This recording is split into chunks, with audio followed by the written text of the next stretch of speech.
రేపు తాడేపల్లిగూడెంలో జరిగేటువంటి మా జనసేన పార్టీ, అలాగే తెలుగుదేశం పార్టీ ఏదైతే సార్వత్రిక ఎన్నికలకి శంఖారావం పూరించడానికి తెలుగు జన విజయ సభ అనేది ఒకటి చేస్తా ఉన్నాం.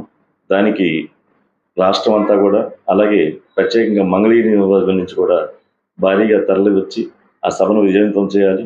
దేనికంటే ఏదైతే మన అధ్యక్షుడు పవన్ కళ్యాణ్ గారు వైసీపీ విముక్త రాష్ట్రం కోరుకుంటా ఉన్నారో, దాంట్లో ఎటువంటి హద్దులు లేకుండా ఒక దృఢమైన సంకల్పంతో ఆంధ్ర రాష్ట్ర భవిష్యత్తు కోసం, దేనికంటే ఇప్పుడు మనం తెలుసు జనసేన పార్టీ అంటేనే ఒక కట్టడికి, దేనికంటే ఒక క్రమశిక్షణకి, ఒక కట్టడికి నిదర్శనం.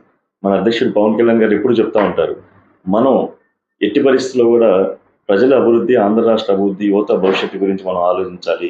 దానికోసం ఏదైతే ఆ రోజున ఇప్పటం సాక్షిగా వైసీపీ వ్యతిరేక ఓటుని చేరకూడదనే కంకణం కట్టుకున్నారో, దానికి నిదర్శనం ఈ రోజున తెలుగుదేశం పార్టీతో ఒక పొత్తు పెట్టుకొని దానికి ముందుకెళ్తా ఉన్నారు. దానికి మనం అంతా కూడా పూర్తి మద్దతు ఇచ్చి భవిష్యత్తులో ఈ వైసీపీ ముక్త రాష్ట్రాన్ని మనం కట్టుబడి ఏదైతే ఒక సుపరిపాలన, ఒక మంచి భవిష్యత్తు కల్పించే దిశగా మనం వెళ్ళాలని చెప్పి ఈ సందర్భంగా తెలియజేసుకుంటూ, ఆ సభను విజయవంతం చేయాలి, భారీగా మనం తరలి వెళ్ళాలని చెప్పి ప్రత్యేకంగా మంగళగిరి నియోజకవర్గ నాయకులకి, అలాగే కార్యకర్తలకి, అలాగే ఏదైతే ఒక అభివృద్ధి కోరుకునే ప్రజలు ఉన్నారో మన మంగళగిరిలో కూడా, ఒక రాష్ట్ర అభివృద్ధి కోసం మనం పాటుపడే వాళ్ళు ప్రతి ఒక్కళ్ళం కూడా ఈ సభను విజయవంతం చేసి పాల్గొనవలసిందిగా మేము కోరుతా ఉన్నాం.